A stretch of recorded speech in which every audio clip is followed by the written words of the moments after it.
È stato presentato l'aggiornamento dell'atto aziendale dell'azienda sanitaria universitaria Friuli Centrale che recepisce le nuove linee strategiche regionali, in particolare quelle delineate dal piano della rete oncologica regionale.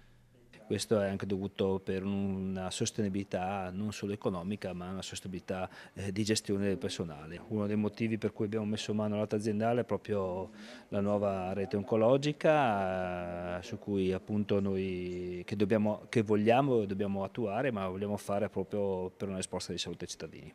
Al centro dell'esigenza la gestione delle risorse umane e la qualità del servizio al paziente con particolare propensione all'umanizzazione delle cure. Un progetto che è partito da questa azienda, noi ci crediamo, ma soprattutto ci credono i professionisti, questo per me è importantissimo, è un messaggio che deve essere esteso a tutta quanta l'azienda. Ci saranno 23 nuove aree dipartimentali, 154 strutture operative complesse, di cui 24 a direzione universitaria, e 49 strutture operative semplici dipartimentali. Una nuova suddivisione che si spera possa aumentare anche la PIL per alcune figure professionali come quelle degli infermieri contesi nel periodo recente tra Friuli e Veneto.